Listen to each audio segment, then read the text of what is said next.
Bienvenidos a De Película, el espacio de Caracol Radio dedicado al séptimo arte. Dirige y conduce Mario Alcalá.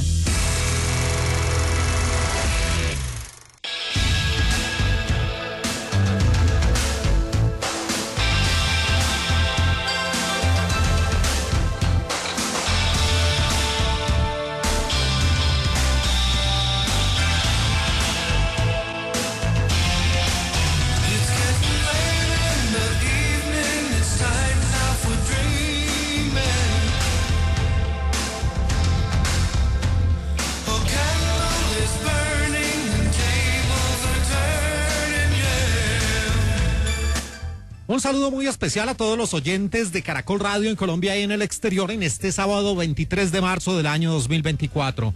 Y a partir de este momento comienza De Película de Caracol Radio, el espacio del Grupo Prisa dedicado al séptimo arte.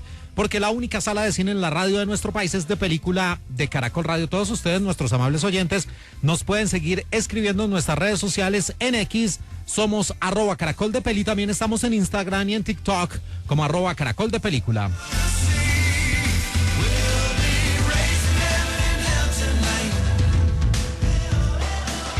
Rising Heaven in Hell Tonight, algo así como construyendo o levantando un cielo esta noche en el infierno. La voz de un hombre que ya no está más con nosotros, pero que en alguna parte de su historia se convirtió en un actor y en un símbolo sexual. Patrick Wayne Swayze, o Patrick Swayze, el protagonista de Dirty Dancing y también de una película que se tituló originalmente Roadhouse y que se presentó en Colombia como El Duro. La publicidad de esa época decía Patrick Swayze es el duro, y ahí venía una película de acción, de romance muy bien lograda, que en su principio, en sus inicios, no le fue muy bien en la taquilla, pero que con el paso del tiempo se convirtió de culto, hasta el punto en que llega este remake o la nueva versión y que está presente en la plataforma de Prime Video. Recordaremos esa película, El Duro o Roadhouse, la de 1989, y hablaremos ampliamente de esta nueva versión modelo 2024 presente en el streaming.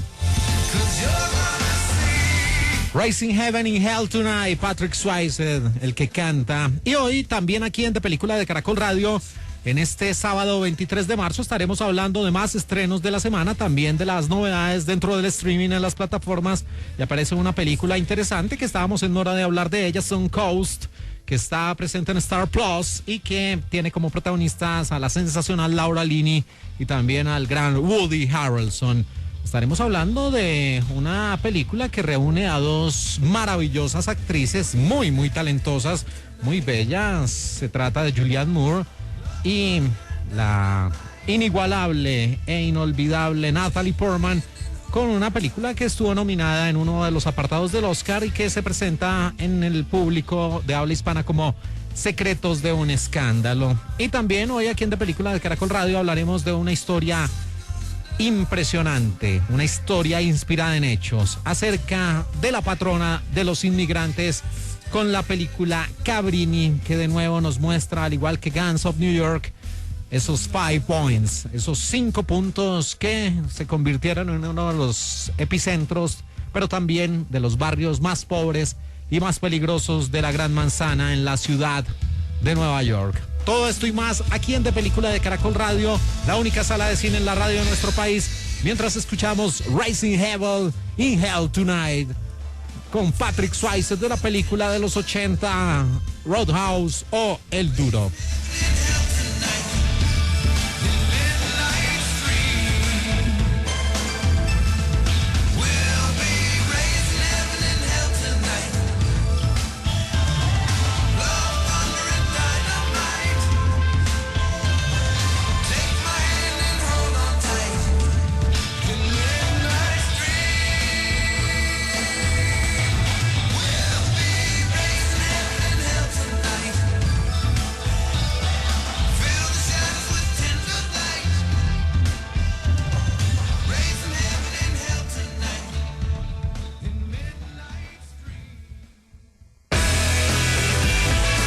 En De Película, el estreno. Hay entregas en bote detrás del bar y... No, es... ¿Te puedes tú. acercar? No. No, tú. No sé cómo funciona ¿Quieres esto. acercarte? Ok, listo. Ya. Pero Glasky está aquí.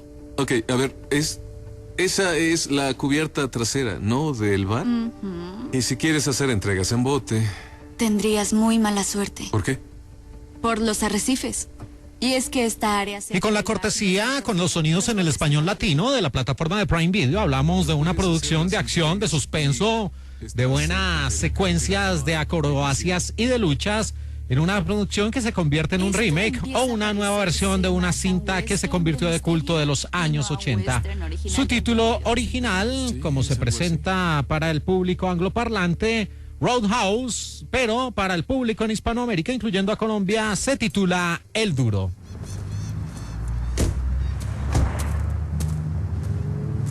Oye, ¿es una buena librería? Sí, me gusta. Sí, parecía que tú y esa chica se la pasaban bien. Oye, ¡oye! Y ahí empiezan a hostigar al popular Dalton en esta cinta que tiene en la dirección a Doug Liman, un hombre nacido en Nueva York en 1965, que se ha movido con propiedad en los terrenos de la acción. Al fin y al cabo hizo una película muy interesante, llena de acción y por supuesto también de sci-fi, Edge of Tomorrow o Al Filo del Mañana, sensacional cinta del año 2014. Él estuvo ahí en calidad de productor y también este hombre ha estado involucrado en trabajos como Jason Bourne. Sí, bueno, al fin y al cabo fue uno de los precursores, de los pioneros de que ese personaje con Matt Damon adquiriera ya su estatus de respeto dentro de los espías, de los hombres de acción. Y para esta película Roadhouse o El Duro modelo 2024 de 2 horas 1 minuto de duración, tenemos como gran protagonista a Jake Gyllenhaal, el mismo hombre de Donnie Darko, y que le acaba de romper el meñique a ese hombre que grita desesperadamente después de que le buscara problemas a Dalton. Lo recordamos también por Prisoners, por El Secreto de la Montaña y por la perturbadora Nightcrawler. Y complementan el elenco Daniela Melchior. Ay, Dios mío, qué mujer, qué ojos, qué rostro. Esta portuguesa, nacida en el 96. Y dentro del reparto también sobresalen Jessica Williams, Joaquín de Almeida, que fue uno de los villanos en una de las entregas de la inacabable Fast and Furious, Rápidos y Furiosos. Y el gran invitado, un invitadazo de lujo, el señor Conor McGregor. Susto me diste. Sí, esa era mi intención. Ya supe de él. ¿Tú estás bien? Estoy bien. Bueno, y cuando hablamos de invitados, es que este hombre, Conor Anthony McGregor, o simplemente como le dicen sus amigos, Conor McGregor, es un luchador irlandés de artes marciales mixtas, uno de los hombres de renombre dentro de la UFC, que actualmente está en ese Ultimate Fighting Championship. Nació el 14 de julio de 1988, tiene 35 años de edad, desde Crumlin, una localidad en Dublín, Irlanda. Es un hombre, una roca, sólido, de 77 kilogramos, mide 1,75 m de estatura, y aquí es el hueso duro de roer, es prácticamente uno de los antagonistas en esta película, interpretando a Knox. ¿Crees que no es nada? Lo pondré así. Espero que no te quite el sueño. Y como siempre, aquí en De Película de Caracol Radio, cuando hablamos de una precuela, saga, spin-off, remake, franquicia y todo lo que hable de que la industria pareciera estancada y no le apuesta a nuevos proyectos, viajamos en el tiempo atrás a través de los sonidos, también cortesía de Prime Video, para recordar esa película de 1989. Morgan, tú te largas. ¿De qué diablos estás hablando? No sirves para este trabajo. ¡Maldito!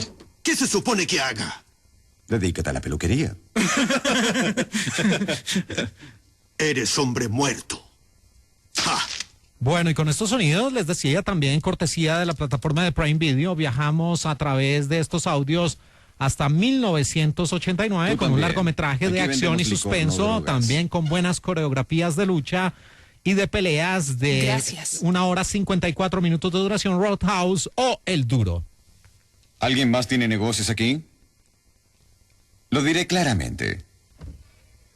O se hace a mi manera o se van. Y se tiene que hacer a la manera del popular Dalton. La dirección de ese film corrió a cargo de Rodwood Harrington, un hombre que había sido reconocido por una película con Bruce Willis que se presentó como Persecución Mortal también en 1993 y hizo Repo Man, una de las versiones, la de 1984, un telefilme.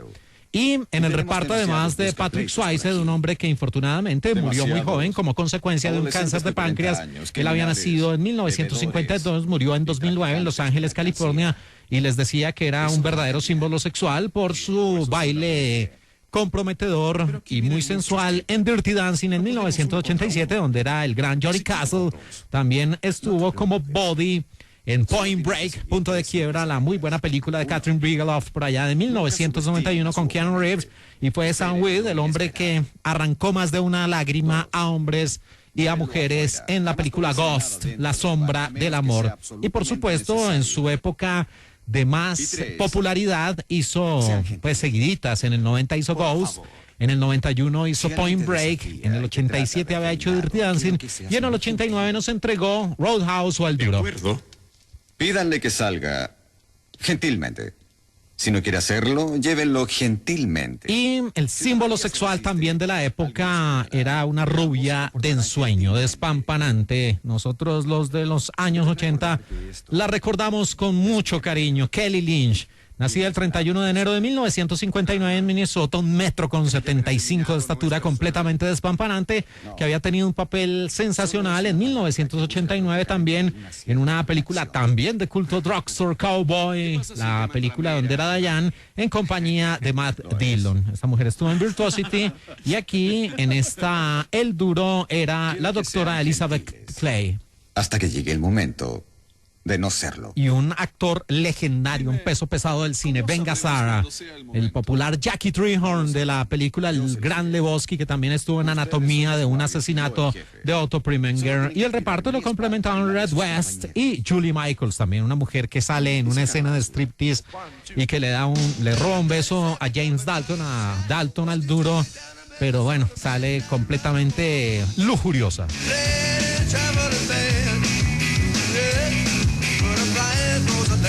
Y aquí con estos sonidos estamos en el interior de ese Roadhouse, de ese bar, al cual llega un hombre. Bueno, en esta película también se me olvidaba nombrar a uno de los importantes y que coincidencialmente, como Ben Gazzara, estuvo en El Gran Lebowski, el gran Sam Elliott, un actor muy reconocido también dentro del nuevo western o el nuevo cine del oeste, y que nació en Sacramento, California. Y en esta historia, como les decía, estamos en el interior del bar Roadhouse, donde allí un hombre pues está cansado de las peleas, de que el rol de Frank Simon, el rol lo interpretaba el actor Kevin Chai, y él estaba cansado de que su local, de que su negocio pues fuera un antro y que allí asistieran mujeres despampanantes, pero que no faltara una pelea toda la noche, se destruyeran las sillas muy al estilo del viejo oeste, también volaran los vidrios de las botellas, de los vasos, y la banda tuviera que tocar en un sitio protegido por una malla, porque de lo contrario les caerían los botellazos y sacaban armas blancas y todo tipo de elementos para causar daño a los posibles rivales. Y cansado de esta situación, pues Frank decide buscar la ayuda de Dalton, el rol a cargo de Patrick Swayze, un hombre que tiene un pasado ligado con las luchas, que es un hueso duro de roer, que es un hombre de armas tomar, que sabe defenderse, que sabe también atacar, y sobre todo es una persona calmada, pero que tiene que utilizar la fuerza y lo hace con base en su inteligencia. De ahí en adelante lo que viene es ver cómo este hombre empieza prácticamente a pacificar ese sector, a tener un romance con la doctora Elizabeth Clay, pero esta actitud, esta limpieza que hace, le va a traer varios enemigos. Bueno, aquí hay una escena bastante comprometedora en el interior de ese bar, donde, bueno, uno de los empleados termina siendo despedido por entrar en una situación sexual con una de las meseras. Y continuando con esta historia, los enemigos que se va a enfrentar este Dalton, interpretado por Patrick Swayze, encabezan al dueño de un pueblo, a Brad Wesley, el rol a cargo de Ben Gazzara, que es un hombre también completamente sin escrúpulos, que lo único que le interesa es el dinero, que ha amasado una fortuna a costillas de la pobreza y de la miseria de otras personas, y que prácticamente tiene un reinado de terror y que no, lo que infunde es miedo. Lo que sucede a partir de ese momento es como Dalton, con base en su tesón, en su fuerza, y por eso se llama El Duro, finalmente va a llegar a ese encuentro final con Brad Wesley, pero antes va a recordar un viejo amigo, Boy Garrett, del rol a cargo de Sam Elliott, va a tener ese romance con la doctora Elizabeth Clay, también va a ser pretendido por Denise, el rol a cargo de una rubiecita también impresionante, Julie Michaels, y todo esto en medio de la música y un aspecto pues muy de la Unión Americana. Bien. Fue una buena noche, nadie murió. Esto tardará en mejorar. La fama de Patrick Swayze causó problemas durante el rodaje de esta película en los años 80. En 1989, un grupo de mujeres rubias de mediana edad intentó acercarse a su remolque. Una gran cantidad de fanáticos de Patrick Swayze pasaron mientras filmaban la gran escena de la pelea junto al río. Una extra que interpretaba una camarera estaba demasiado ocupada mirando a Swayze para ver hacia dónde iba y tropezó, derramando sus bebidas sobre otro extra. También Patrick Swayze se lastimó la rodilla durante el rodaje. Eligió hacer Gods, La Sombra del Amor, porque era menos extenuante, rechazando papeles como el de Tango y Cash, y también iba a ser Mike Harrigan en Depredador 2. Y Marshall R. Teague inicialmente no se llevaba bien con Patrick Swayze.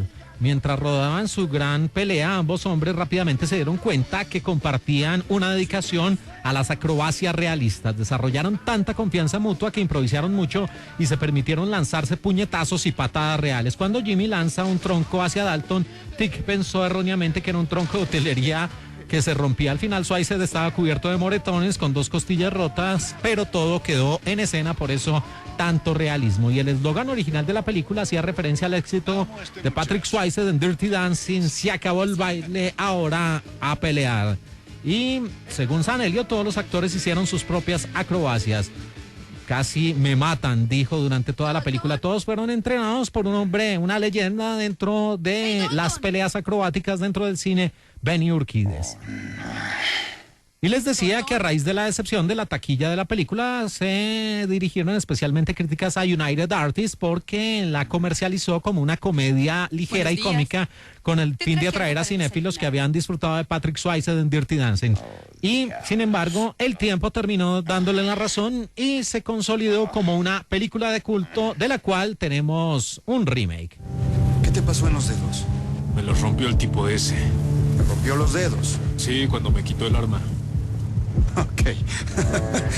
Qué bueno. Y con estos sonidos estamos de vuelta en 2024, cortesía de Prime Video, con el remake de El Duro, Roadhouse, que tiene como ese Dalton, el personaje de Patrick Swayze, ahora a Jake Gyllenhaal, un hombre que es más alto que el ya fallecido Patrick Swayze, mide 1,82 m de estatura, su cuerpo es sólido, óptimo para este rol. Además, en unas escenas se muestra muy bien lo trabajado que lo tiene, y ya habíamos visto algo muy parecido en una buena película de boxeo llamada Southpaw, donde él interpretaba al personaje central al lado de Rachel McAdams. Una llamada por cobrarte. ¡Acéptala, carajo! Y son varias las similitudes y también profundas las diferencias que se tienen en las historias respecto a la película de 1989. Lo primero, los orígenes aquí son diferentes. El rol de Patrick Swayze era un hombre que simplemente se ganaba la vida con los puños, con los golpes, pero que estaba buscando tener paz, relativa paz, y pues ganar algún tipo de dinero, pero no era el que buscaba los líos. Aquí el rol de Dalton, interpretado por Jake Gyllenhaal, es una persona que tiene un episodio traumático en su vida porque tuvo su pasado como peleador de la UFC, de las artes marciales mixtas, y siempre tiene sueños recurrentes, mejor pesadillas con ese episodio.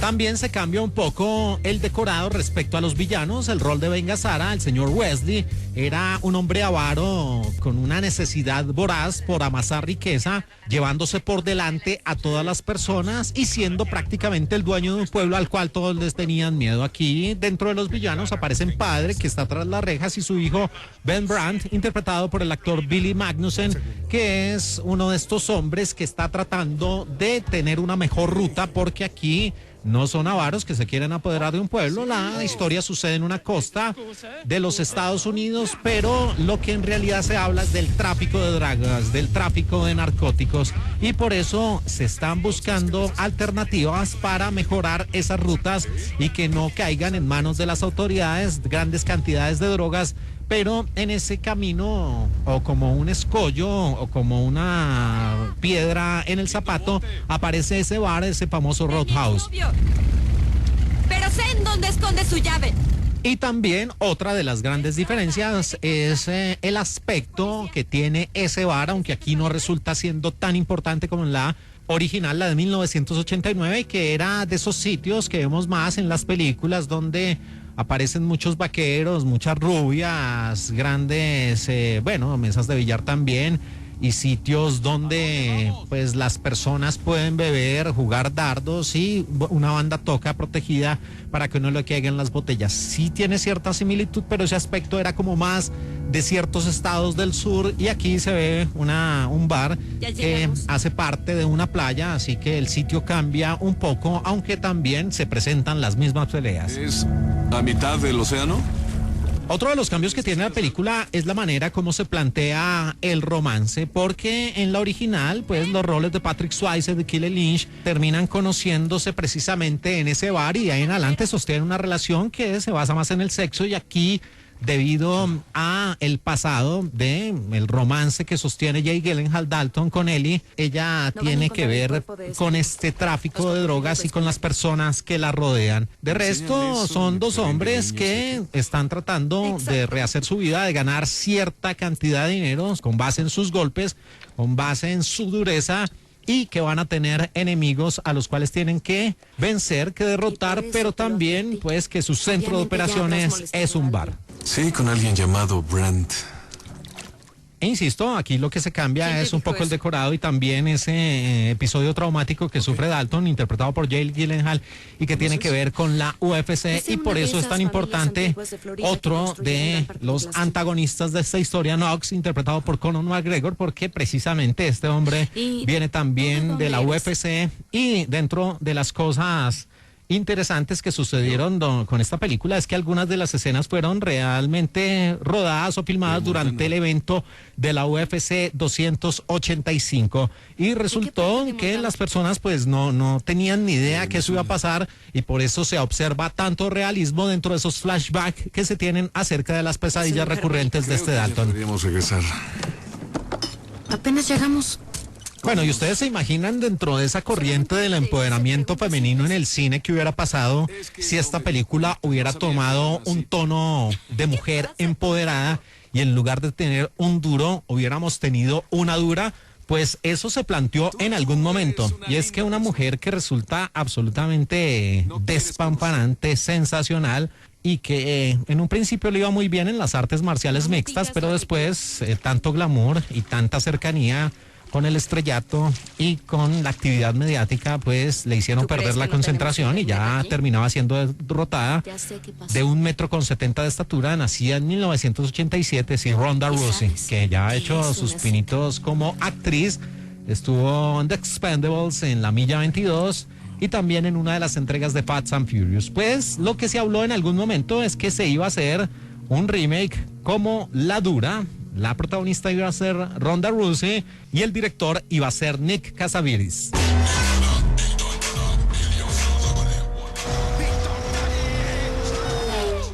Sí, el que va en un auto desaforado, un convertible, es el popular Knox, interpretado por Conor McGregor. Y los realizadores buscaron innovar en la forma de filmar las escenas de lucha. El equipo desarrolló una nueva técnica de pases múltiples para hacer que las peleas parecieran más realistas, lo que marca un alejamiento de la coreografía de pelea tradicional. Jake Gyllenhaal se sometió a un extenso entrenamiento con el renombrado coach Jason Walsh para prepararse para su papel de ex peleador de la UFC. La preparación implicó un régimen de múltiples niveles centrado en la fuerza, el acondicionamiento, la nutrición, destacando la dedicación de Gyllenhaal en el papel. ¿En serio? Para empezar, necesito más que 3 sándwiches. No terminé de hablar. De hecho, ahí es donde te equivocas. El director Doug Liman se sintió atraído por el personaje de Dalton por ser una persona amable y afectuosa, pero al mismo tiempo letal. Esta complejidad hizo que el papel fuera atractivo en la reimaginación del clásico de culto. Roadhouse se filmó casi en su totalidad en la República Dominicana, que hacía las veces de los Cayos tropicales de la Florida. La elección del lugar contribuyó al exótico y peligroso telón de fondo que tiene esta producción. Bueno, ¿y qué nos deja Roadhouse modelo 2024. Lo primero es hacer la obligatoria comparación con su predecesora, con la película de 1989. Funcionan las dos de acuerdo a su época.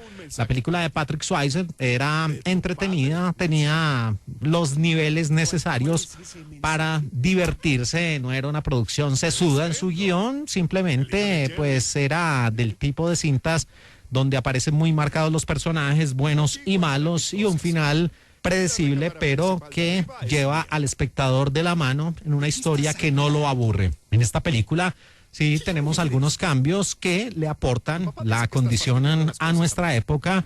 Lo de las luchas, como decía, con las nuevas técnicas se ve realista, se ven bien logradas, tiene un par de escenas muy interesantes de humor ahí en los momentos necesarios para aligerar la carga. La película utiliza muy bien esos gags, esas secuencias de humor, y le salen bien. El papel de Jake Gyllenhaal está bien ejecutado, no es tan carismático como el de Patrick Swayze, pero cumple con lo suyo. El que sí se roba el show y que logra esa animadversión por parte del público y que uno quiere que le pase lo peor, precisamente porque, como dicen coloquialmente, cae gordo, es Conor McGregor. Hace un muy buen debut como actor, este papel de Knox, y el resto del elenco pues también cumplen con lo suyo. Buena música, buen espacio geográfico, y lo más recomendable de esta película es ese enfrentamiento final que resulta muy interesante entre Knox y Dalton. Así que como secuela pues sí, equipara a la original, sin ser la primera pues una película salida de otro planeta ni mucho menos, pero era interesante, se convirtió de culto, es divertida, pero este remake, esta nueva versión no se le queda atrás, y también se disfruta comparar la vieja con la nueva y pasar un rato entretenido.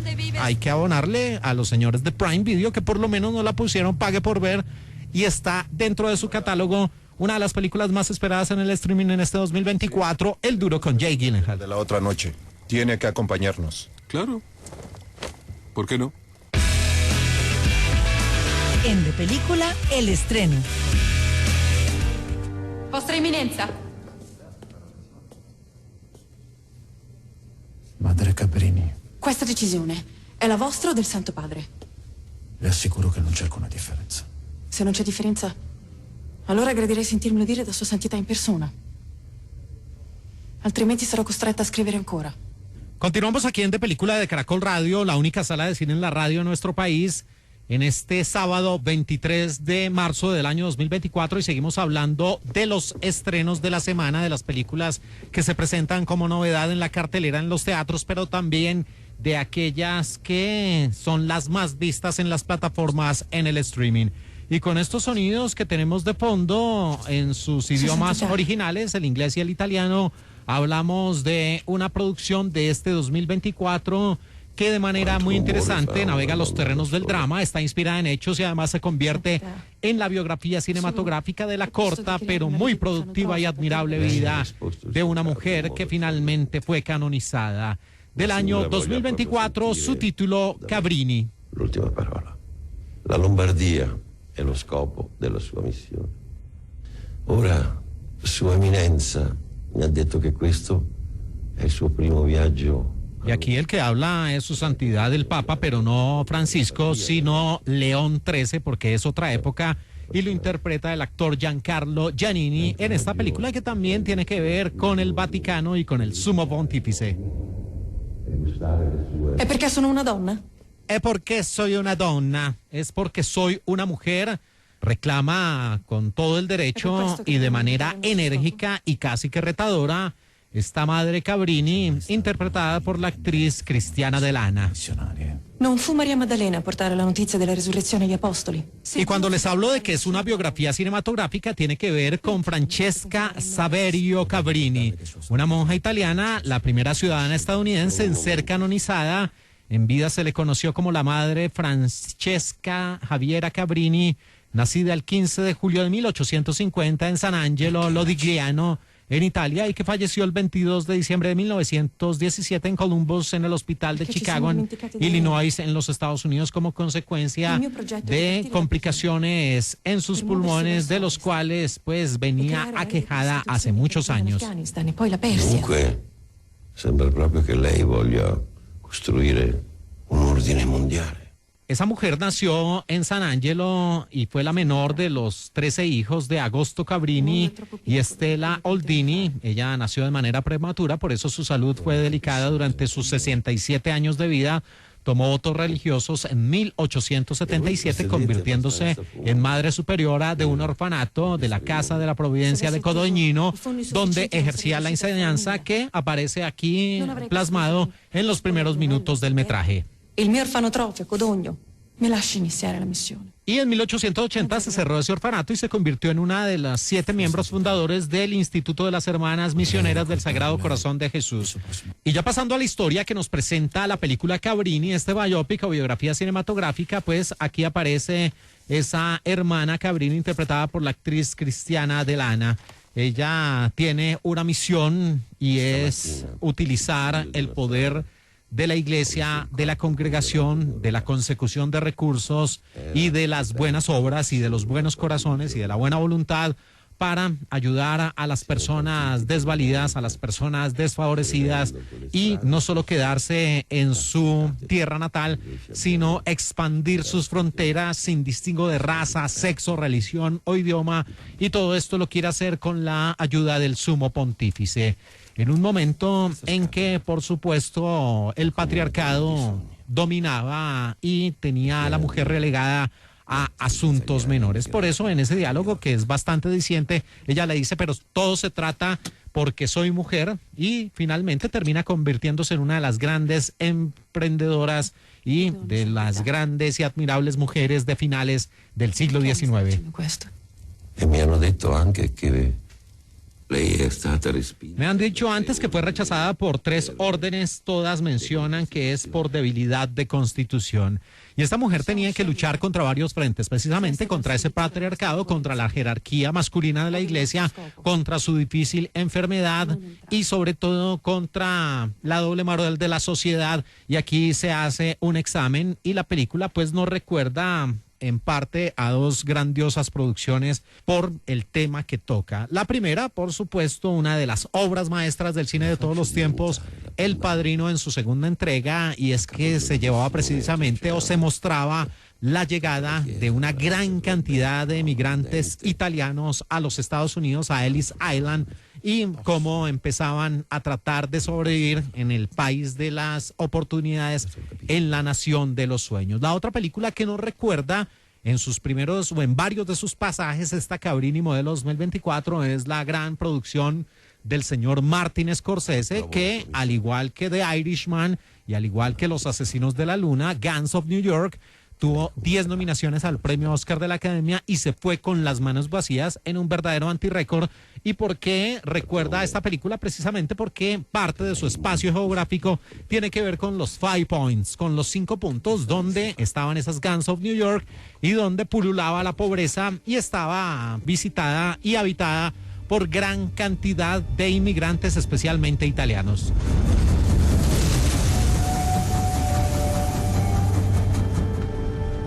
Allí finalmente, después de esa conversación, la hermana Cabrini, Francesca Cabrini, termina convenciendo al Papa León XIII para que le permita iniciar esa gesta de llevar los recursos a los más necesitados. Y uno de los epicentros de los escenarios que necesita esa ayuda de manera urgente es esos 5 points, porque hay una situación de extrema pobreza, de hambre y sobre todo, principalmente, de discriminación por parte de los nativos norteamericanos que ven a los inmigrantes italianos como incluso seres inferiores, como personas que no, ni como personas, como animales, como seres que no merecen la atención y que han venido a invadir y apropiarse de su país. Allí esta hermana empieza a dar la pelea junto con otras monjas y en ese escenario también aparece un personaje que resulta siendo bien interesante, Vittoria, interpretada por una mujer de ensueño. Qué mujer tan linda. Romana Maggiora Vergano. Sí, les recomiendo que no solo vean esta, sino otros papeles de esta actriz, como Siempre nos quedará mañana y como Shishita del año 2022. Qué mujer tan impresionante, además que es modelo y se pasea con su garbo, con su alteza en las diferentes pasarelas. Bueno, esta mujer aquí interpreta a una prostituta que a través de su rol da otro punto de vista acerca de las difíciles condiciones de salubridad y también de persecución, de discriminación, incluso de feminicidios que se presentaban a finales del siglo XIX en Five Points, en Nueva York, en la Gran Manzana, y cómo ella, pues ante la falta, la escasez de oportunidades, tenía que ganarse la vida con esa difícil situación de ser una prostituta, pero termina siendo reclutada por la hermana Cabrini, y esto le va a traer difíciles consecuencias, pero ella prácticamente en un pasaje o en un episodio de redención termina saliendo de la prostitución y ayudando a esta gran empresa de la hermana Cabrini. Don't go to 5 Points at this hour. Please, sir, we don't know how... Sorry. Una vez llegan al puerto, las hermanas le piden ayuda a un hombre de un coche que las lleve a los 5 Points, pero este se niega porque dice que a estas horas de la noche no las transporta por tratarse de un lugar extremadamente peligroso. Y allí van a aparecer diferentes personajes que van a consolidar esta historia. El primero de ellos es el arzobispo Corrigan, interpretado por el gran actor David Morse, que es un hombre que encarna a ese lado machista, patriarcal de la iglesia y que no da su brazo a torcer, y que pese a recibir instrucciones directamente del sumo pontífice, del máximo jerarca de la iglesia católica, quiere hacer ver las cosas como si él tuviera el control, y en un principio se va a mostrar como un enemigo de la hermana Cabrini, pero después de ver el tesón y de lo que está alcanzando esta casi santa, sí, santa, finalmente fue canonizada, termina de su lado ayudándola. También esta película hace una crítica interesante y abierta a la política, a la doble moral, a esa sociedad que no permitía que inmigrantes hicieran parte o se convirtieran en ciudadanos norteamericanos, y todo esto a finales del siglo XIX. Hai visto 3 bambine, sono passate di qui adesso. Cercatele di giorno, a quest'ora qui potrebbero uccidere. Ay, ahí está Vittoria, el rol a cargo de Romana Maggiora Vergano, advirtiéndole a estas monjas y a las novicias que están en un sitio muy peligroso y que lo mejor es que se vayan de ese lugar. En esta película, que fue proyectada por las monjas de la Orden Madre Cabrini, algunas de las cuales tenían más de 90 años, al final de la producción se informó que muchas de ellas estaban llorando y varias de ellas exclamaron: sí, dieron en el clavo, dieron en el punto, esa es nuestra Madre Cabrini. Según John Ligot, que aquí hace el papel de el mayor Goal, pues él aceptó hacer la película porque le gustó el guión y explicó: es maravilloso ver a una sola persona, un solo personaje de la historia que es un verdadero luchador y que no se rinde y que tiene el derecho de su lado y hace cambios enormes para la historia y para la posteridad. Es del estilo de Martin Luther King, Frederick Douglass, y gente así pues nos hace conscientes de lo que podemos lograr en pos de la humanidad, como lo hizo la Madre Cabrini. Y la frase "el mundo es demasiado pequeño para lo que pretendo hacer" es una cita directa de la propia Francesca Cabrini, que fue la primera, insisto, ciudadana estadounidense canonizada como santa por la Iglesia Católica.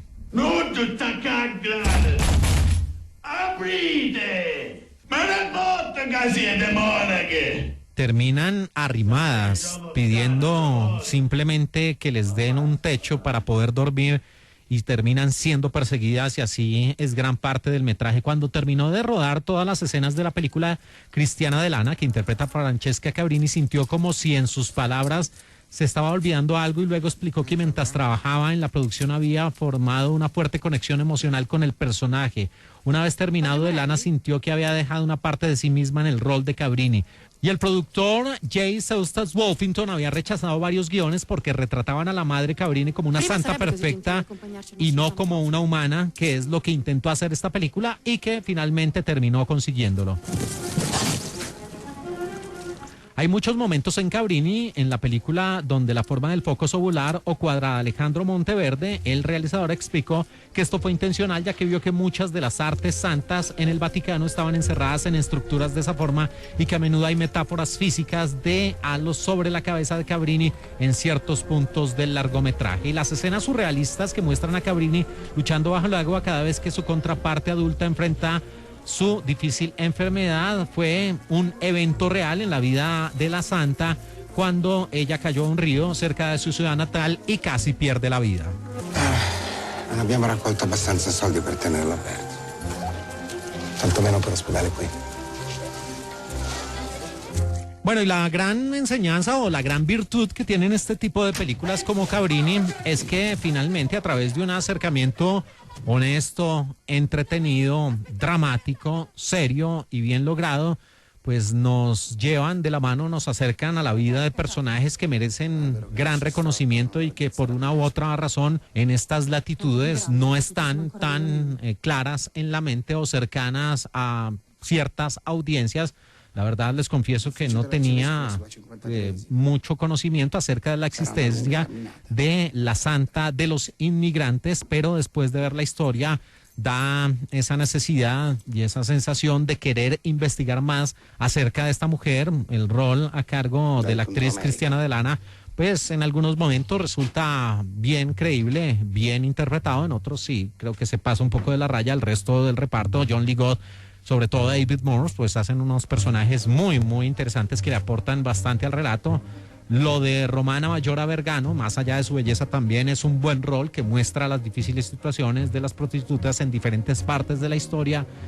Y como gran cierre, como buen complemento para este tercer acto, además de hablar acerca de que esta mujer incluso desafió al propio tiempo, a la propia enfermedad, y que se le auguraba, incluso en una escena, un médico le dice que no le da varios años de vida y terminó aguantando hasta los 67 y dejando un legado que lo explica muy bien el tramo final de la película. Pero lo que más llama la atención es el funeral que tuvo en los Estados Unidos, que estuvo a la par o incluso muy por encima que recibieron presidentes o figuras históricas dentro de la Unión Americana, y las fotos que se muestran al final del largometraje pues nos da una mayor dimensión de lo que significa en los Estados Unidos la hermana Francisca Cabrini, la patrona de los inmigrantes, que tiene Santa Francisca Javier Cabrini, que tiene una muy buena biografía cinematográfica. Y sí, estamos de acuerdo con esas monjas a las que se le proyectó la película, y por lo menos sí inspira ese realismo y nos acerca a una historia de vida, de persistencia, de amor por el prójimo. Se trata de Cabrini, modelo 2024, muy, muy, muy recomendada, una muy, muy buena película. It's not safe. Not for you. Not for your wards. No, I'm terribly sorry. En De Película, el estreno. Sin la malteada. No, yo pago por ella, dásela. Y pescado y papas para mí. Gracias, es muy dulce de tu parte, pero en realidad... No, sin peros, acepta la comida. Estás muy delgada, apuesto a que no puedo ni ver tu sombra. Bueno, claro. Continuamos aquí en De Película de Caracol Radio en este sábado 23 de marzo del año 2024. Seguimos hablando de las películas en la cartelera y también de aquellas producciones que están disponibles en el streaming, en las plataformas. Y con estos sonidos en el español latino, cortesía de Star Plus, hablamos de uno de esos filmes. Una película dramática con tintes de comedia. Su título es Sun Coast. Creo que te vi en la cámara de ejecución. ¿En Sun Coast? Sí. Sí, mi hermano vive ahí. Muere ahí. ¿Cómo lo siento? Bueno, voy a orar por... En agosto de 2022 se informó que Woody Harrelson, el mismo hombre de Asesinos por Naturaleza y también de La Gente versus Larry Flynn, estaría en compañía de la sensacional Laura Linney, esa rubia que vimos en Kinsey, el científico del sexo, y que también estuvo en The Truman Show, para protagonizar una película que sería distribuida por Searchlight Pictures. La fotografía de Sun Coast comenzó en Charleston, en Carolina del Sur, el 20 de septiembre de 2022, pero la filmación tuvo que detenerse debido al huracán Ian, que arrasó gran parte de las locaciones donde se estaba llevando a cabo Sun Coast. Y resultaba siendo paradójico, Sun Coast, o la Costa del Sol, detenida por la presencia de un huracán. El rodaje se reanudó en Moncks Corner, Carolina del Sur, en octubre de 2022. Deberías dejar de intentarlo, eres muy mala.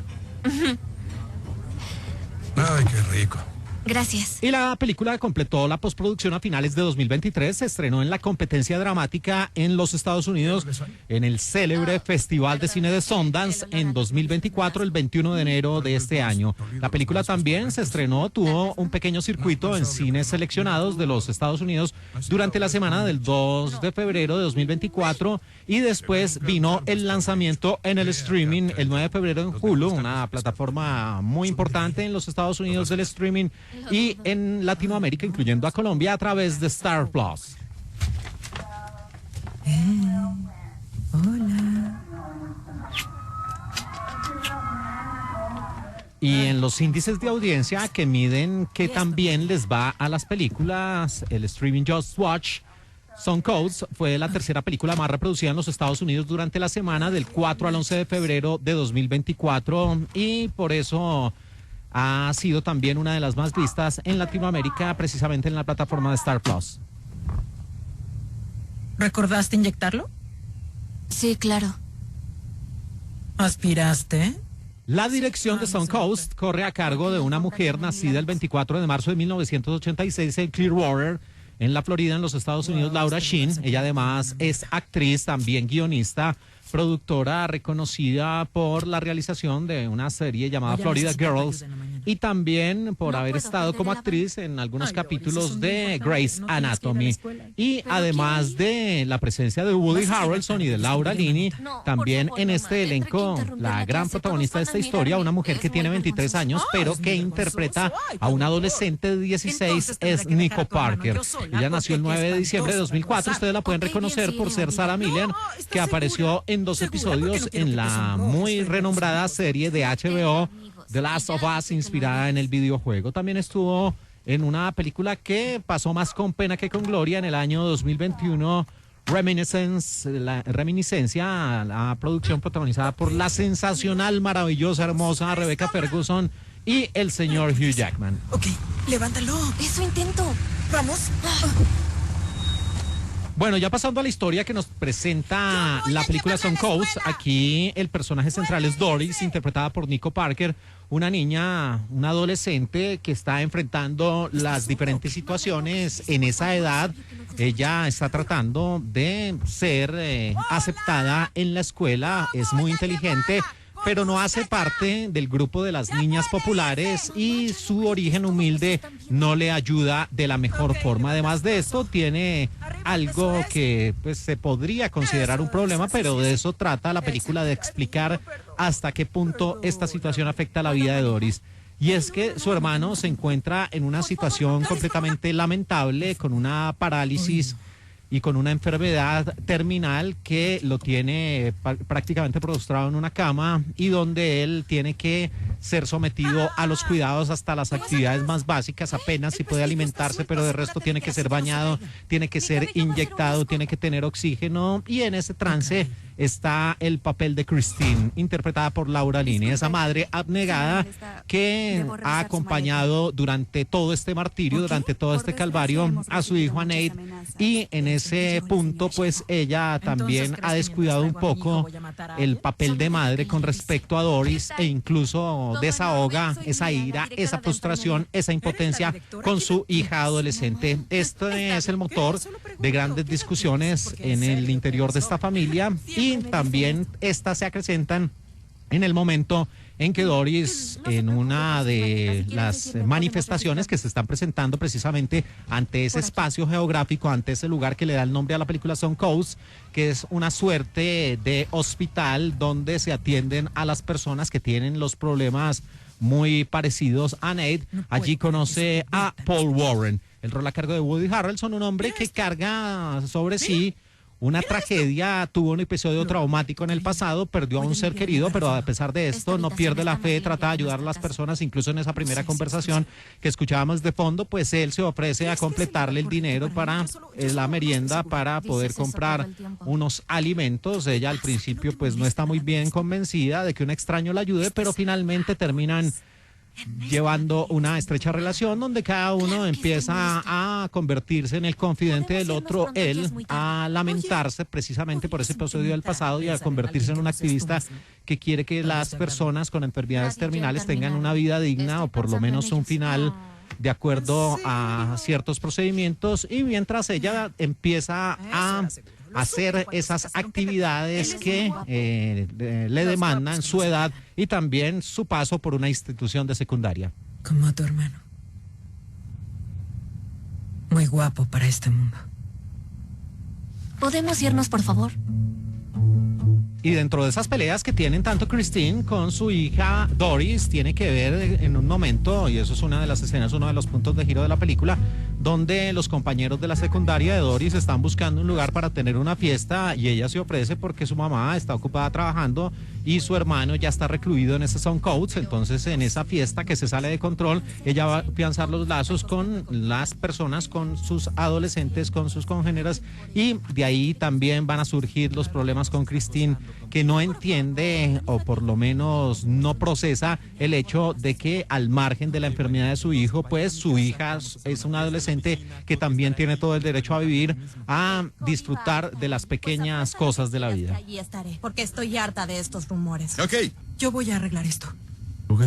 Exacto. Y con Suncoast tenemos una película que ha recibido críticas divididas. Es un largometraje que muestra un punto de vista bien interesante acerca de algo que no es un secreto, y es que muchas veces se juzga desde el exterior cuando no se padecen los problemas a ciertas personas o a ciertas familias, pero otra cosa muy diferente es ya padecer en carne propia, y cómo una enfermedad terminal, una enfermedad degenerativa, no solo afecta a la persona que la sufre, sino también a todo su entorno, y cómo es bien difícil salir adelante en esta situación sin dejar de lado los problemas que tienen cualquier familia normal, y precisamente también los problemas de adolescentes que llevan difíciles relaciones con sus madres. Los papeles de cada uno están bien. El de Woody Harrelson apenas aparece, pero brilla en lo que le toca, y Laura Linney se hace un papel bien interesante que incluso puede generar animadversión en cierto público, porque parecería ser la villana de turno, pero la película, insisto, se encarga de explicar todas estas situaciones. Así que, como oferta dentro del streaming, una producción que vale la pena darle el chance, la oportunidad, se trata de Suncoast, disponible en Star Plus. Te vas a caer. Solo caeré si no me cuidas.